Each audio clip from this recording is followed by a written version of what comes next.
He walked in here holding holding close to his vest his writing, as if someone is going to try to steal his copyrights. So let's invite up here a man who is really wise. Z.M. Wise. All right. Again, you look like you belong in Greenwich Village. And, so I took that as a compliment. I love Phil Oakes and all those people. Oh, Phil Oakes, yeah. He's a They poet. dragged her to the bushes, and now she's being stabbed. That's right. All right. Let's hear what you have to offer, and what inspires you. How much time do you have exactly? No, I've been writing for quite a while. I've also been singing for quite a while, but I've only become public about it after developing my voice. I actually wanted to apologize, EJ, for appearing late. I picked up a hitchhiker on the way over here, and well, you gotta, when you run over him. No, anyway, so I actually gave Smokey my last copy of the book I was gonna read, but I'll just tell you, it's just a quick little plug. It's called The Nightmare Mask. It was actually based on a series of crazy nightmares, like an actual sequence that just happened over the course of a few weeks, and then from then on evolved into sleep paralysis, and then from then on it evolved into something more sinister. I won't say it out loud because you might think I'm, but just check it out online, The Nightmare Mask. I'll give anyone the information. And it's actually funny that Poland came up. Something else that was recently released. I came out with my first debut album, but it was a collaboration between me and somebody in Poznan who's considered the king of the neo-psychedelic underground scene in his area of Poland. He's amazing. His name is AJ Kaufman. Just absolutely incredible. Combines spoken word, instrumentals, and then just traditional songs between the two of us. So quite the experience. Okay, end of commercial. I feel so filthy. Ugh. Okay, so I'd like to start off by reading one of my favorite pieces by William Blake. And it's from his well-known Songs of Innocence and Songs of Experience. It's my favorite piece, and it's called London. I wandered through each chartered street, near where the chartered Thames does flow. A mark in every face I meet, marks the weakness, marks of woe. And every cry of every man and every infant's cry of fear, and every voice and every band the mind-forged manacles I hear. How the chimney sweepers cry, every blackening church appalls, and the hapless soldier's sigh runs in blood down palace walls. But most through midnight streets I hear how the youthful harlot's curse blasts the newborn infant's tear and blights with plagues the marriage hearse. Wow.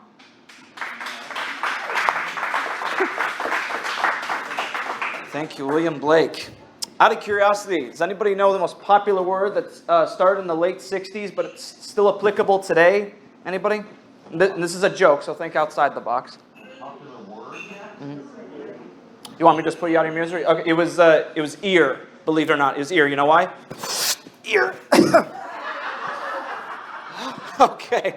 All right then. So August 30th, we had the Super Blue Moon event that won't be happening again for another 14 years. So hope you saw that. So it's just simply called to the Super Blue Moon.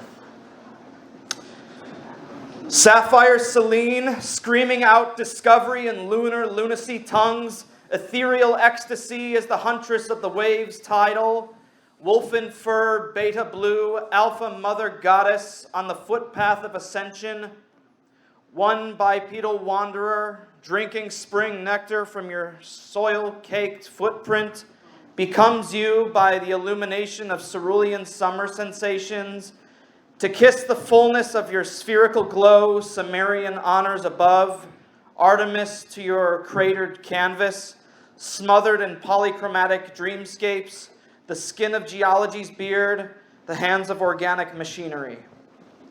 All right. Alrighty. Has anyone seen Oppenheimer recently, that film? Cool. This poem has nothing to do with it. I was just wondering if anybody's seen it. I recently, in light of the pandemic, I should say, in the dark, I wrote a suite of 10 poems and songs about the Black Plague. Just really made me think about our struggles, and despite everything the entire earth has been through, those people still had it worse, unfortunately. So this is probably one of the more hopeful pieces. Well, depending on how you look at it. If anybody's interested in stories about feral children, this is actually one of them. Her name was Ripe, and there's this village in Norway called Tusededal. It's this mountain village. Happened in 1350, and the plague moved into Norway, and pretty much everyone was wiped out. And this rescue team came to discover this lonely feral girl. Somehow, she didn't catch the plague at all. She was perfectly safe, not a single bubo, not a single mark on her. It was miraculous, and eventually this was one of those tales of feral children where they introduced her back into civilization and taught her speech, and eventually married. So this one's more lyrical. So it's Ripe, the wolf girl of Tusededal. Tattered twigs betwixt the mossy hair of her cranial garden, fertility's soil waltzing in the meadow of her uprooted toes, blood moon eyes bloodshot from the rush of bliss, the fruit of exhaustion, the thrill of the hunt for the kill. She lusts after the scent of fear within her foes. Death's black glove of contagion hangs over the silhouette of Norwegian territory, suffocating the familial inhabitants of their domain. Tuneful goddess of a mother, humming with fractured lullabies, before mortality's gaping abyss welcomed her, oblivious sapling salvaged, bathing in Tartarus's crimson rain. Sole inheritor of mountain land, clawed her way out of a mental grave. Speech is but a foreign language, impromptu howling poems composed on the serpent's acidic tongue of prose. Celine's milk eye transfixed by her spawn's visage.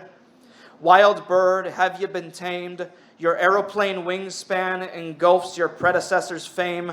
To set it all, you set it all. Ripe, the wolf girl on all fours, succumbing to the crawl. The mountains of Bergen seem a will-o'-the-wisp away from reality's grasp. Fodder for the banshee, cries of renegade crows. Going rogue for the 8th lunar fullness, she expresses her innermost wishes incognito. Maggots riding on the swing trees of the gallows. The cosmic corpses send their best sentiments. Regards to the keepers of love, greatest pestilence. Shaken by the pyramid teeth, her canine lovers, she lunges forth at the latest galloping victim, awaiting the time when the Dr. King's scepter shines.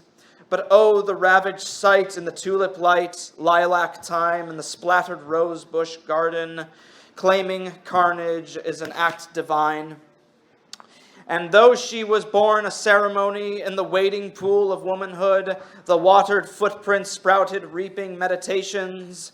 Splendors of carnivorous deeds accumulate, but the hands of inquiry stand her up to show her the shining way to domestication. 'Twas a moment's glimpse, and so she was wed, a civil mind of her very own atop her animalistic head. To set it all, you set it all. Ripe, the wolf girl, paying heed to humanity's call. Yeah. And last but not least, well, first of all, my good friend from out of town says hello, so hooray for speech therapy, huh? Okay, all right, okay. So this was inspired by one of my favorites, French poets, Apollinaire. Probably one of the most powerful lines I've ever read. And it's called "The Graveyard is a Beautiful Garden." Not that my pieces are dark or anything.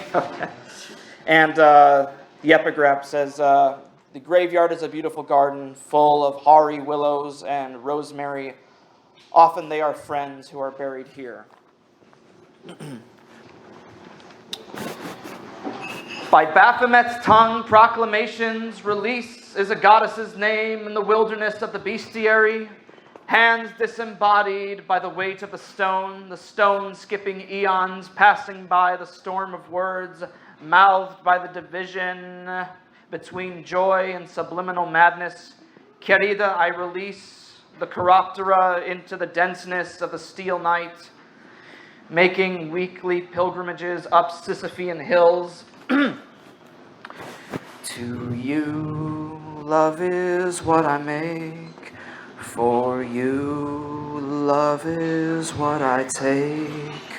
Hurricane of pages, hemorrhages, ebony at the chime of a dawn clock's vocal chords.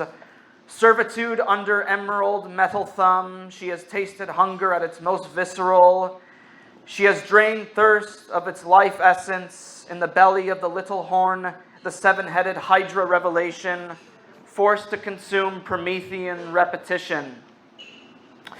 And to you, love is what I make, and for you, hate is what I forsake. The graveyard is a beautiful garden where the restless lovers play, where the wandering flesh decays. Warmth and water from the darkening goblets to your muted lips left you in lapses of sacrificial rapture. Impetuosity leaves shadowed marks, sacred geometry on your constellation skin. A starling birthed from sensationalized flashes, a casualty of futile war, a formality of pending peace. To you, love is what I make. For you, love is what I cannot shake. The soil of our existence is the harvest breeding our forestrian roots, the death of prayer, the resurrection of humility. Your vessel is a passport to the cosmos. Your cosmos is your infinite arena. Your arena is your confined mentality. Your mentality is a weapon worth relinquishing. And to you, love was what I made. And for you, I left the stars in retrograde. The graveyard is a beautiful garden where the restless lovers sing, where wandering flesh seeks new souls to which they cling. Thank you, Moch.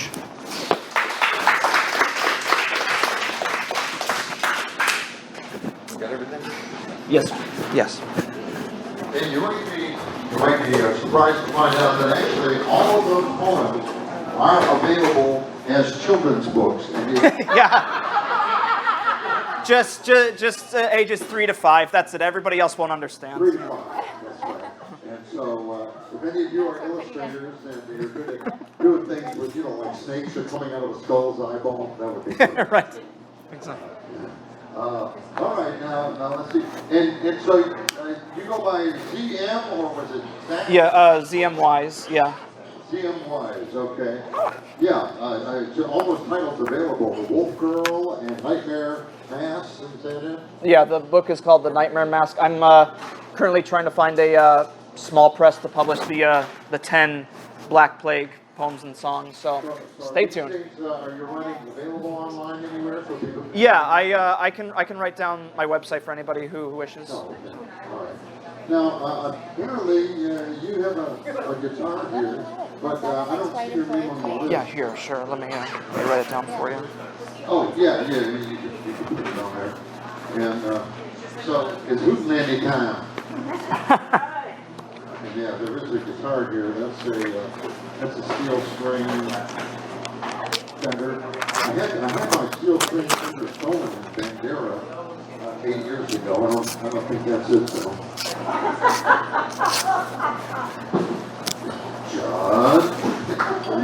Yeah, right, 8 years ago. All right. So, we have 2 microphones here. You want one? Are you going to sing? Okay, she's going to sing, and do you need 3 mics? Because we don't have that. Yeah, she loves writing poetry. She's on Instagram. Actually, Do what now? you know what? She's on Instagram. Who is? My daughter. Oh, really? My daughter, yeah. Oh, She yeah. loves writing poetry. I'd love to read her work. Yeah. I'll share yours with her and then see. Oh, definitely. So you guys can connect. Yeah, that'd be great. And if she's interested in publishing opportunities, I work with a small. I mean, it's just the other person and I, but we're a small press. Okay. And if not, we could definitely point her in the right direction if she has a book ready. So Okay. yeah. Okay. And then you'll find all my links, such as Instagram, on this site. So. Okay. Here, I'm ready. And I took a video of you, so. Oh, that's so sweet of you. Thank you. And I